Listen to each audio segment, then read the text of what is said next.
tinggi tuh jalan, memang lagi tuh jalan ini so mudung jauh-jauh tuh. Lantaran so kasih tinggi. Dapat lihat belum tahu naik itu air. Padahal ini so 1 meter lebih tuh, semua 2 meter tuh di bawah rumah.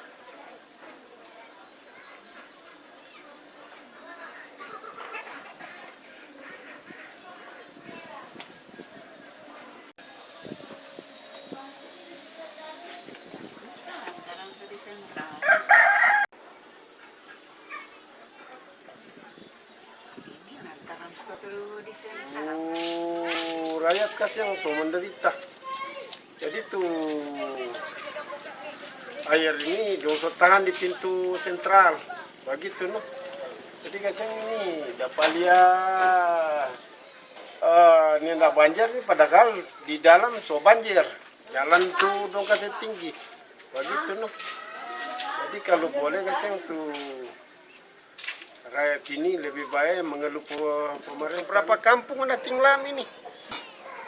Baru Ranu Merut, Tandengan, Eris, Watu Meak, Telap, pokoknya Rontalagan. Rontalagan, Rondano Tondano. Gereja Ranu Merut tinglam. Semua tinglam. Disampaikan Pak Bapak-bapak, tengokkan dulu sama tuh Rontalaga kasihan. Jangan enaknya saja kurung ini air. Mesti jalan di terowongan. Kurang jauh ukur sama tuh air dia kasih mengalir ke sana. Kurang ukur-ukur. Biasa kan ini hujan kamari sudah. Bangun kemari pagi so hilang tuh air. Ini dong so. Apa lagi?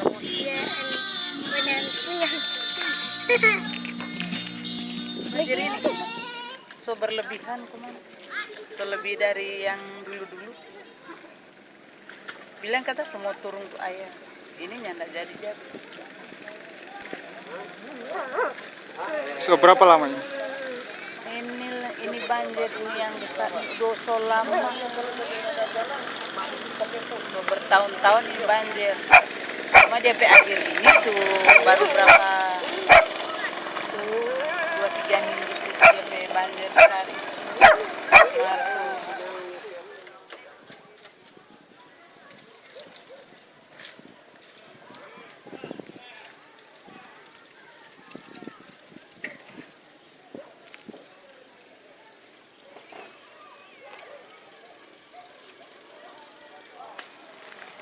Kalau kata kok kasih turun jo tuh air ini kan, biar ledong so bikin tuh jalan, mar kalau tetap dia banjir begini, tuh orang so siksa. Rumah-rumah so tenggelam semua, so mau busuk tuh lain. Orang kasihan so ndak ada perhatian. Kita heran kalau di Jawa sana pemerintah langsung turun tangan. Kalau di sini sudah bertahun-tahun tak pernah mau datang tinjau kemari. So kasih biar tuh orang. Apa lagi?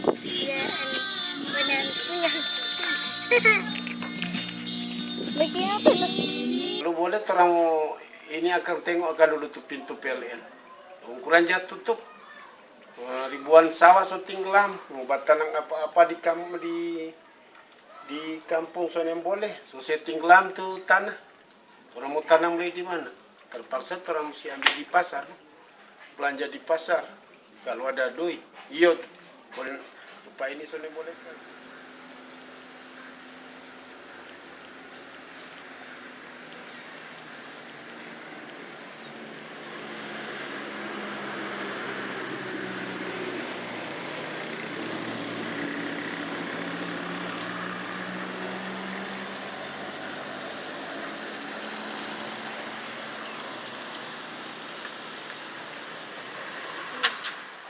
Di sana tersimpan nilai-nilai patriotisme, heroisme, dan nasionalisme yang luar biasa. Jauh sebelum puputan Bali awal abad ke-20, Minawanua sudah harus dicatat dalam sejarah yang selalu terlupakan. Di sana tidak ada satupun manusia yang hidup karena mentang Belanda. Semua disapu bersih. Belanda melakukan genosida itu di Minawanua. Dan tidak pernah ada upaya yang sungguh-sungguh dari dari pemerintah Belanda untuk mohon maaf terhadap perbuatan yang sangat tidak manusiawi yang terjadi di Minawanua ketika Residen Balfour memerintahkan pasukan untuk menyerbu dan memusnahkan siapa saja yang ada di situ. Perempuan, laki-laki, tua, muda, anak-anak pun turut dibinasakan. Nah, itu satu hal yang luar biasa dan tidak tercatat dalam sejarah nasional. Sejarah nasional saya anggap tidak lengkap tanpa mencantumkan perjuangan heroik masyarakat Tondano yang ada. Masyarakat Tondano di Minawanua itu yang sudah berjuang menentang penjajahan sampai tetes darah.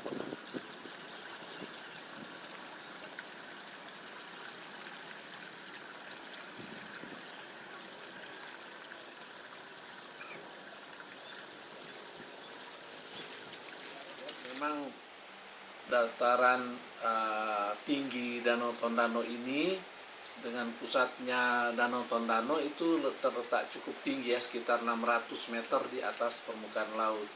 Dan Belanda memanfaatkan sungai Tondano yang mengalir dari hulu utara Danau Tondano, mengalir melalui Tonsea Lama, terus wilayah Sawangan Air Madini, terus sampai bermuara di Teluk Manado.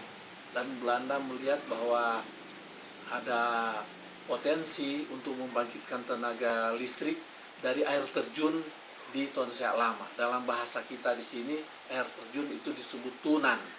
Dan Belanda melihat bahwa tunan itu punya potensi untuk membangkitkan listrik ya.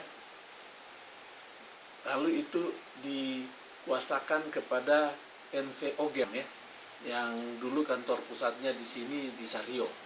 Sekarang sudah menjadi kantor PLN. Jadi itu beroperasi sejak zaman kolonial Belanda dan kemudian dinasionalisasi oleh pemerintah RI dalam rangka perjuangan Irian Barat tahun 1950, dekade akhir 1950-an. Dan pada waktu itu sebenarnya elevasi air yang dari danau yang lebih tinggi ke arah sana dimanfaatkan untuk memutar turbin ya, turbin yang belum begitu besar seperti yang sudah dibangun berikut oleh Prancis. Tetapi di sini kelihatan bahwa ada upaya dari masa kolonial untuk memanfaatkan air Danau Tondano untuk keperluan pembangunan sebenarnya listrik. Dan selama itu beroperasi tidak pernah Minawanua mengalami banjir yang luar biasa sehingga tidak dapat lagi ditanami. Nah, akhir-akhir ini kita lihat bahwa Minawanua sudah semakin terendam air dan tanahnya seakan-akan tidak lagi punya nilai jual tinggi karena dari beberapa pemiliknya itu tidak ada lagi yang benar-benar memanfaatkan tanah di sana untuk keperluan pertanian, untuk keperluan mata pencarian hidup. Dan ini kita perlu adakan studi yang lebih jauh, apakah ada kaitan antara perusahaan listrik negara yang mengoperasikan Tonsea Lama itu dengan semakin meningkatnya air danau sehingga menggenangi tanah Minawanua. Ini perlu barangkali ada sebuah studi yang objektif untuk menjelaskan ini. Dan yang studi seperti itu tentu diharapkan dapat dari sana dipecahkan berbagai masalah untuk kebutuhan pembangunan fisik maupun ekonomi dan mental spiritual masyarakat.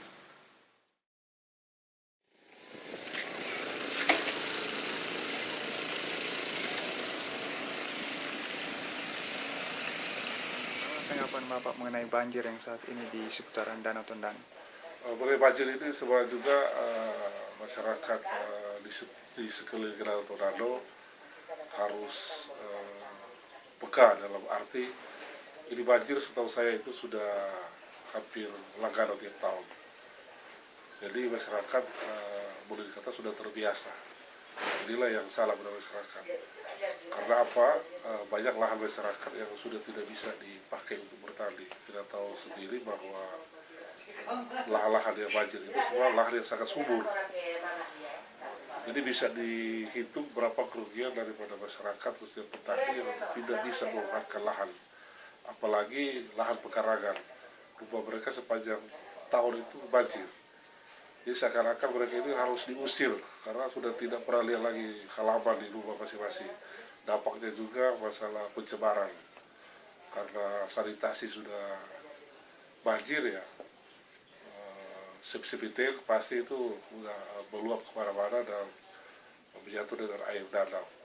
Dan ini pemerintah harus sangat serius untuk mencari jalan keluar. Jadi dalam hal ini masyarakat juga harus boleh kata harus protes juga ke pemerintahan. Harus ada jalan keluar yang terintegrasi supaya banjir ini bukan hanya jadi isu sesaat. Pada saat ada banjir, kasih bantuan. Sudah itu banjir lagi. Jadi harus ada suatu solusi yang terintegrasi. Bisa juga masalah PLN, karena PLN juga yang sangat perlu mengenai air di dalam Tornado, sama pemerintah kabupaten dan sama pemerintah provinsi. Dan kami juga sangat mengusulkan kepada pemerintahan kalau bisa juga tata ruang air khususnya dalam Tornado harus segera dibikin supaya hal-hal yang mengenai pengelolaan lahan danau lebih jelas dan terarah. Enceng Gondok dengan terjadinya erosi yang mendangkalkan Danau Tondano dan juga kehadiran dari perusahaan listrik negara. Ini kita perlu lihat apakah ini ada saling berkait atau satu menjadi penyebab dari yang lain. Dan kita perlu ada studi yang mendalam, yang sungguh-sungguh, yang melibatkan berbagai pihak, yang bisa objektif, tidak terpengaruh atau tidak. Masalah enceng gondok ini memang harus menjadi perhatian dari semua pihak, baik pemerintah maupun masyarakat, terlebih lagi dengan PLN sebagai pihak yang berkepentingan di Danau Tondano. Namun masalah enceng gondok ini jangan sampai menjadi pengalih perhatian dari masalah krusial yang selama ini menjadi masalah di lingkar Danau Tondano, yaitu banjir puluhan tahun. Banjir yang tidak pernah surut ini telah menyebabkan kerawanan sosial di lingkar Danau Tondano. Kerugian akibat rusaknya rumah-rumah penduduk dan lahan pertanian yang tidak bisa diolah itu sudah sangat besar kalau mau dihitung dari tahun sejak dimana banjir ini mulai dan sudah menggenangi lingkar Danau Tondano sampai sekarang ini. Bahkan karena tidak bisa lagi diolah, masyarakat mulai menjual dengan harga murah tanah-tanah tersebut. Hal ini menimbulkan pertanyaan, kalau ada pihak yang sengaja bermain dengan keadaan yang memprihatinkan ini.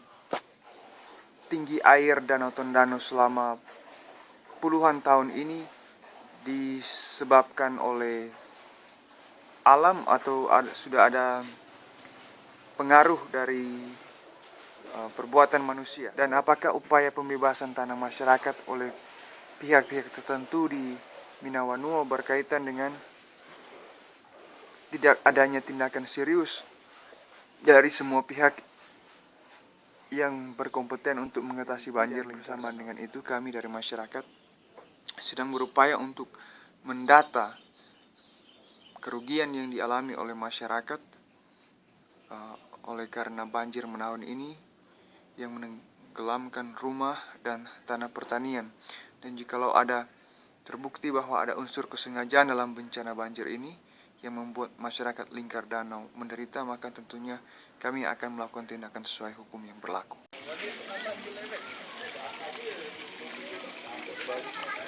Hah?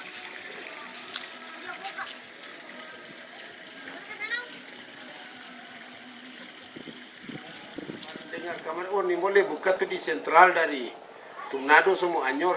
Iya tuh. Akhirnya dong kurang permainan supaya tuh PLN untung banyak tuh. Ada kemajuan. Iya tuh. Pak ini orang mau ini kemajuan mah tuh rakyat so menderita, so batinglah. Menurut orang tua dulu, biarli ada strong tapi bangun kemarin pagi-pagi hujan keras, bangun kemarin pagi sudah ada. Karena lancar tuh kuala. Ini terowongan doso kasih ini ke timur Jadi tuh terowongan terasa sudah betul.